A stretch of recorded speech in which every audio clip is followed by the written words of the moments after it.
All right. So to start out, something I'd love to do is I'd love for you guys to send me some emails, whether you have a story, whether you have a question. I definitely don't have the answers for everything. I'm only 29 years old. I have a lot to learn.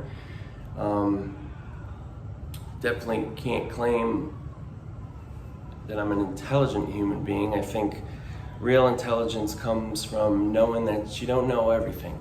So if anybody wants to email me any sort of questions, nonetheless, we'll get some entertainment out of it. So you can email me at misfitzilla@protonmail.com. That's misfitzillah@protonmail.com.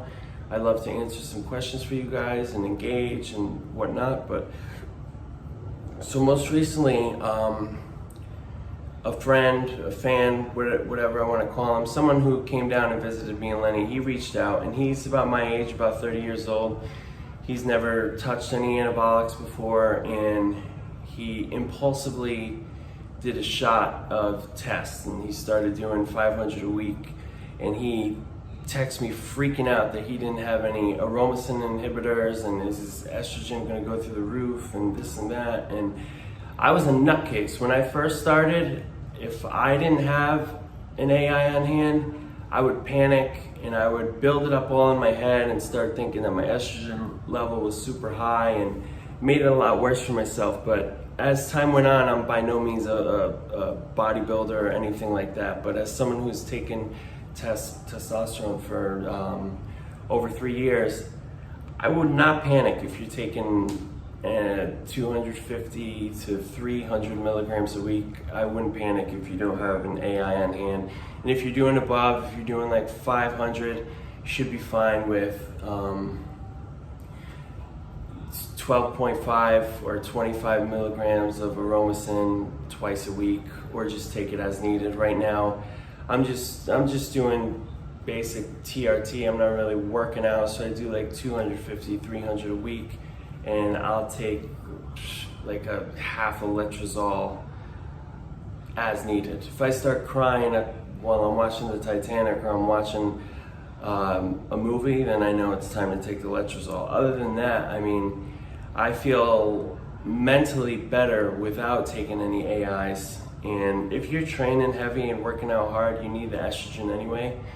So another question he had, a lot of people ask me as if I'm some expert. I'm not, about like a first cycle.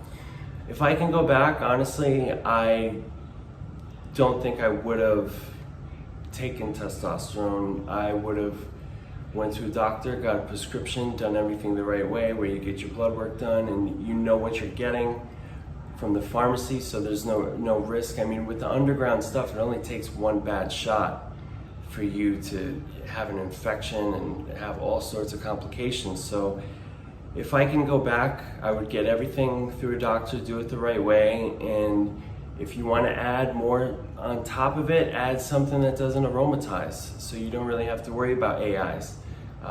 You guys know how much I look up to Tony Huge. I mean, that's his concept, is he normally won't go above 200 milligrams of test, and then he adds in a Sarm, or he adds in another compound that he feels works for him. And I mean, look at the guy's physique, you know. So yeah, there's that. And you know, he gets a lot of hate because of people think just because he's affiliated with some Sarm companies that's the reason why he speaks so highly on them. But I remember before I ever touched any anabolics, doing Osterin and having great results from it, and then doing Rad 140, having great results from it. So although we don't know the long-term side effects, I definitely think Sarms are a great option. I mean, I would rather do 250 tests and add a Sarm on top of it than do 1,000 milligrams of test and have to worry about taking AIs and balancing everything and whatnot. And I don't have to worry as much because I had the gyno surgery when I was like 22, because when I was 16, 17, that's when all the pro hormones were big. Trimethylx is one of a notorious one I remember. Spawn. And at the time, I had no idea what I was taking because I was buying it over the counter. I didn't think they were as serious as they were. And I got the gynecomastia from it, and I basically had no idea what I was doing. And first of all, I blame myself for not doing the research, but I mean, walking into a supplement store at 15, 16 years old, and the guy working there just handed you, everybody's gonna walk in there and say, I wanna get bigger, I want this, that, but to hand somebody something that powerful and not give them any sort of warning or give them any sort of details or about the consequences, I think that's really irresponsible for what the $30 you're gonna make off the bottle. And you guys know, if you go to those mom and pop supplement stores that aren't a GNC or a vitamin shop, a lot of the guys that work there, we rely on them to help us and guide us when it comes to picking out products, because for the most part, we don't know. I remember, 16, 17, 18, I was never looking at the back of the label and seeing what's in it.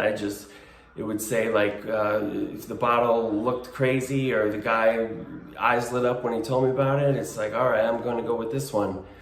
So I know I did a lot of damage to my liver at that age, and then gave myself the gynecomastia, and I definitely shut down my testosterone. I mean, hopefully I was young enough to where it didn't have any impact and I bounced back, but who knows? I could have been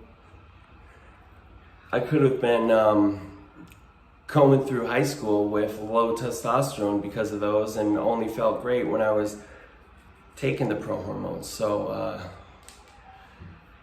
I know the temptation's big when you're in high school, and there's something that people don't always talk about. There's always a fear of getting beat up when you're in high school, because that's when, I don't know how to describe it, but that's when a lot of stupid stuff happens, because then everyone's young, and that's one of the main motivators to wanting to be big or not getting bullied or picked on, whether we admit it or not. That's why a lot of us start going to the gym and doing all this stuff. But man, I mean, luckily, there was no YouTube channels like there is now when I was 16 or 17 to research this type of stuff. But yeah, those pro hormones really did some damage. So yeah, back to the AIs. I don't think they're as necessary as we brainwash ourselves to think, unless you're doing mega doses and taking supplement or compound after compound that aromatizes. But hey, I'm not an expert. I mean, this is kind of stuff I'm regurgitating from watching Tony Hughes and watching Dave Palumbo and watching people who really do know what they're talking about. And yeah, so got a little off track there, but that's that.